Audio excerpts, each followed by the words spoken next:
नमस्कार साथियों, कैसे हैं आप लोग। आशा करती हूँ स्वस्थ होंगे, मस्त होंगे। मैं आप सभी का स्वागत करती हूँ आपके अपने चैनल हिंदी भाषा देश की आशा पर। आज हम पढ़ने वाले हैं ईवीएस और आज का टॉपिक है हमारा ईवीएस में अधिगम के सिद्धांत। क्या?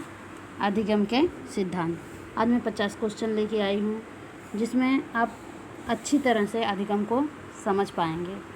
और इसमें मैं 50 में से कम 25 क्वेश्चन तो न्यू हैं और 20 से 25 क्वेश्चन PYQ हैं अधिगम से संबंधित। तो स्टार्ट करते हैं।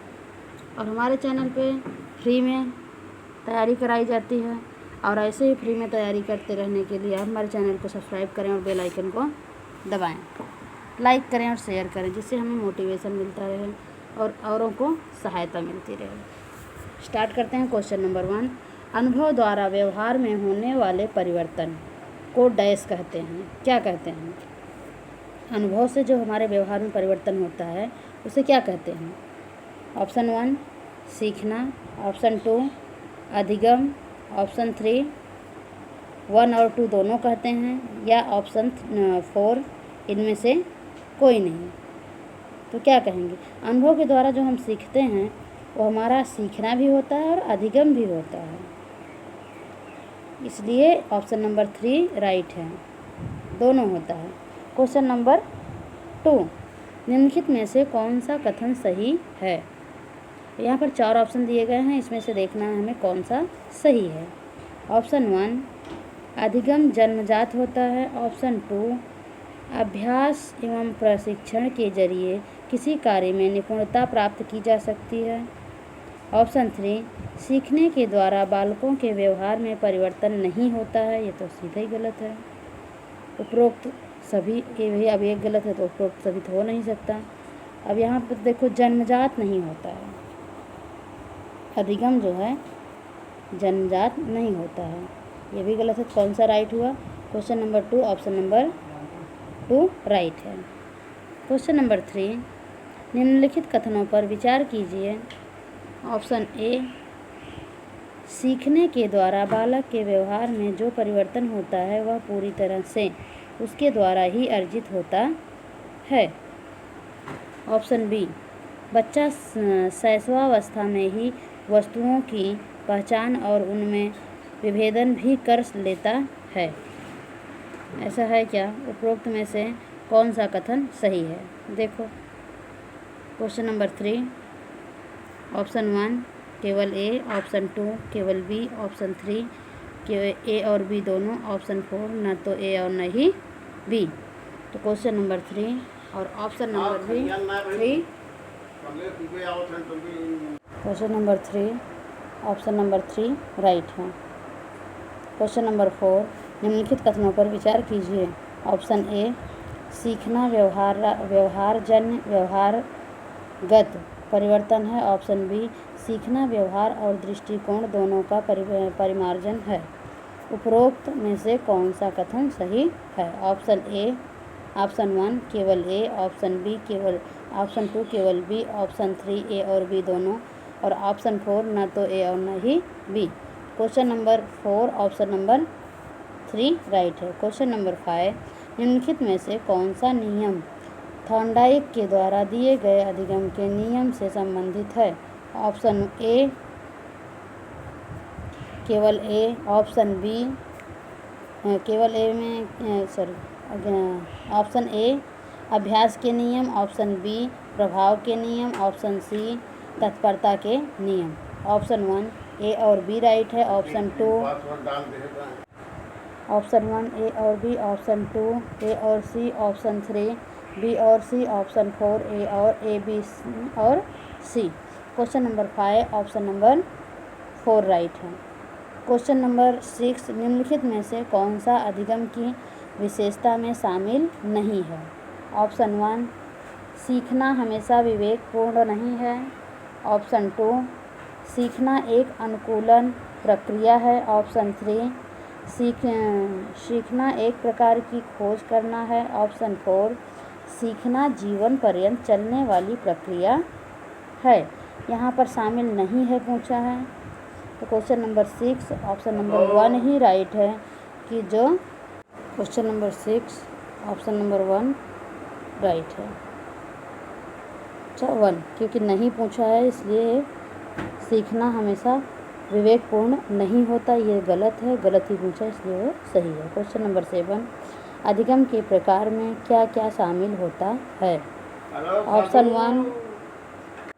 ऑप्शन नंबर 1 संज्ञानात्मक अथवा संज्ञानात्मक अधिगम। ऑप्शन 2 भावात्मक अथवा मनोवृत्तात्मक अधिगम। ऑप्शन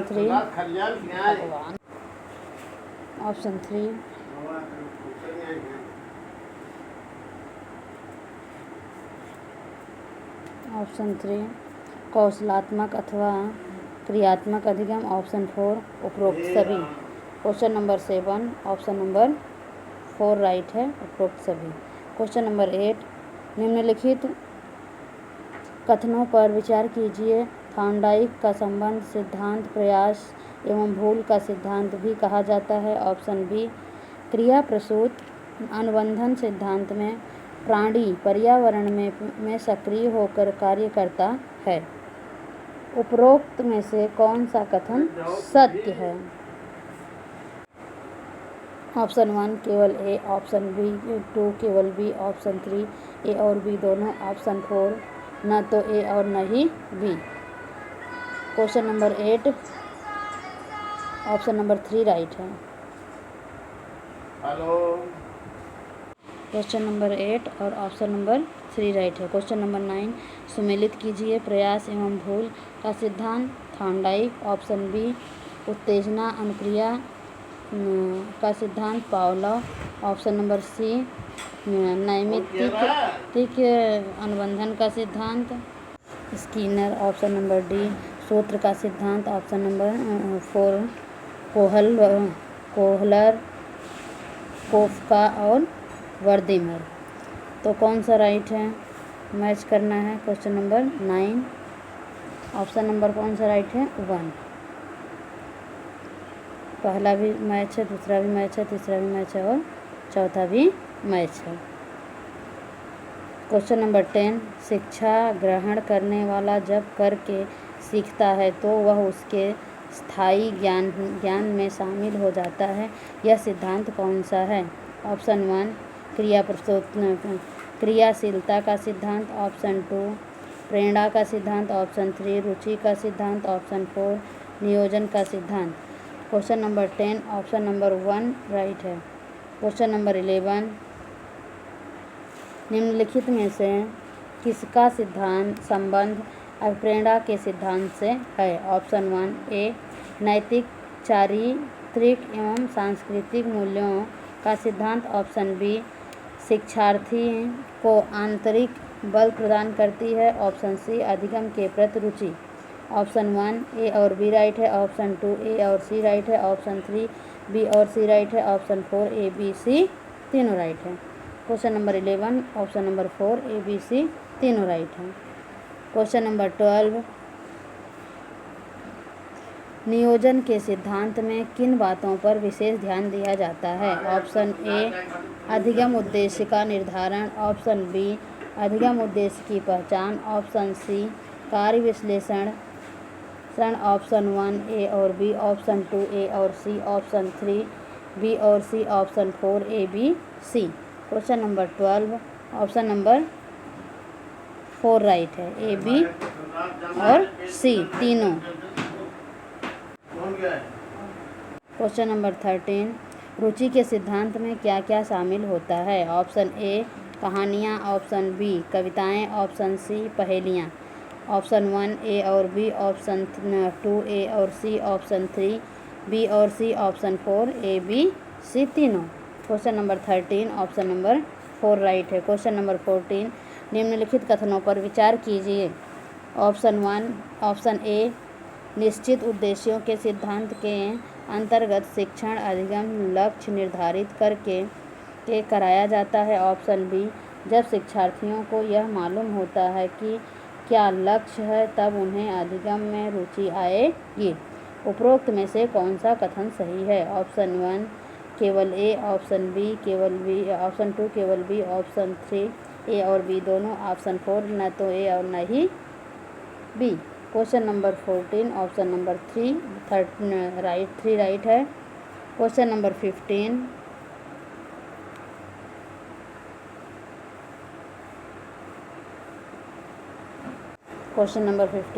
निम्नलिखित में से किसका संबंध आवृत्ति का सिद्धांत से है? ऑप्शन ए, यह शिक्षण को स्थायी बनाने में लाभकारी होता है। ऑप्शन बी, विषय वस्तु की एक निश्चित अंतराल का आवृत्ति होना चाहिए। ऑप्शन 1 केवल ए, ऑप्शन 2 केवल बी, ऑप्शन 3 ए और बी, ऑप्शन 4 न तो ए और न ही B.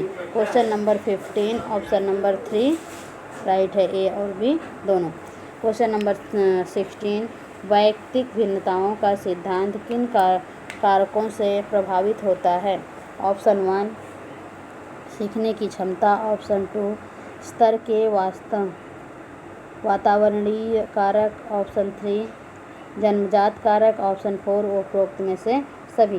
Question number 16 option number 4 right है। क्वेश्चन नंबर 17 NCEF 2005 के तहत कक्षा 3 से 5 तक के पर्यावरण अध्ययन की विषय वस्तु को जी भागों में विभक्त किया गया है। इनमें 6 भागों में विभक्त किया गया है। इनमें क्या क्या शामिल है? ऑप्शन ए परिचार, ऑप्शन 2 मित्र, ऑप्शन ए परिवार, ऑप्शन बी मित्र, ऑप्शन सी भोजन, ऑप्शन डी जल, ऑप्शन ई आवास, ऑप्शन एफ यात्रा। कौन कौन से शामिल है? ऑप्शन 1 ए बी सी और डी और ई, ऑप्शन 2 ए सी डी ई और F, option 3 B C D E और F, option 4 A B. Question number 17 option number 4 right है। क्वेश्चन नंबर 18 शिक्षार्थियों का पाठ्यक्रम इस प्रकार का हो कि उसमें प्रजातांत्रिक मूल्यों का विकास हो और उनमें सामाजिक मूल्यों को भी बढ़ावा मिले। यह कथन शिक्षण अधिगम के किस सिद्धांत को बताता है? ऑप्शन 1 लोकतांत्रिक मूल्यों का सिद्धांत, ऑप्शन 2 आवृत्ति का सिद्धांत, ऑप्शन 3 वैयक्तिक भिन्नता का सिद्धांत, ऑप्शन 4 और नियोजन का सिद्धांत। Question number 18 option number 1 right है।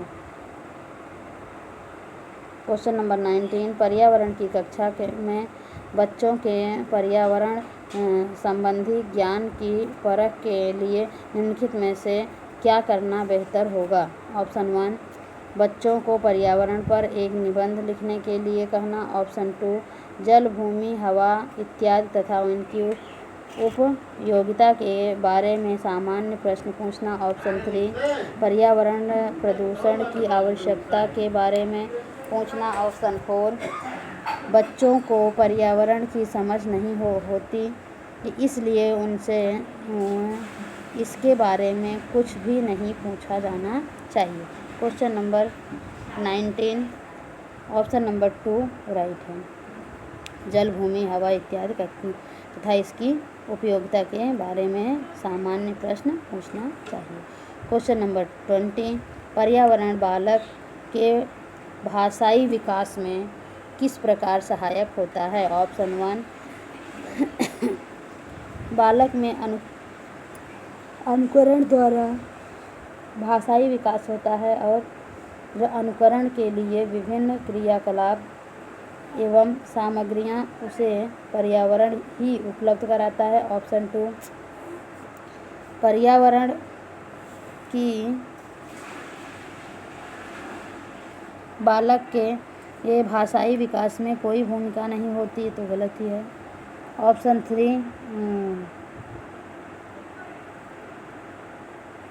3 बालक के भाषाई विकास में केवल उसके परिवार एवं शिक्षकों की भूमिका होती है। ऑप्शन 4 उपरोक्त में से कोई नहीं, तो ऐसा भी नहीं है। Question number 20 option number 1 right है। बालक में अनुकरण द्वारा भाषाई विकास होता है और उन अनुकरण के लिए विभिन्न क्रियाकलाप एवं सामग्रियाँ उसे पर्यावरण ही उपलब्ध कराता है। क्वेश्चन नंबर 21, पर्यावरण अध्ययन कक्षा में सीखने को प्रक्रियाओं में विद्यार्थियों को पूरी पाठ्यपुस्तक को ध्यान से पढ़ने और महत्वपूर्ण पंक्तियों को चिन्हित करने के लिए कहना चाहिए। ऑप्शन 2, कक्षा में होने वाली चर्चाओं पर नोट्स बनाने के लिए कहना चाहिए। ऑप्शन 3, अभ्यास में दिए गए सभी प्रश्नों को करने के लिए कहना चाहिए। ऑप्शन 4, सीखने और उसमें अपेक्षित प्रतिक्रियाओं पर मनन करवाना चाहिए। Question number 21 option number 4 right है। क्वेश्चन नंबर 22, प्रश्न उत्तर तकनीकी पर्यावरण अभ्यास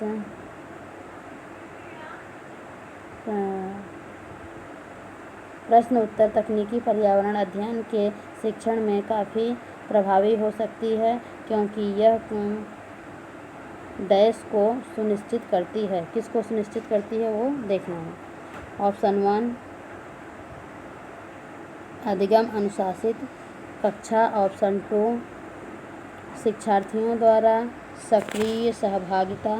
ऑप्शन 3, परीक्षा को बेहतर तरीके से करने संबंधी विद्यार्थियों की योग्यता। ऑप्शन 4, विद्यार्थियों द्वारा अच्छी तैयारी के साथ कक्षा में आना।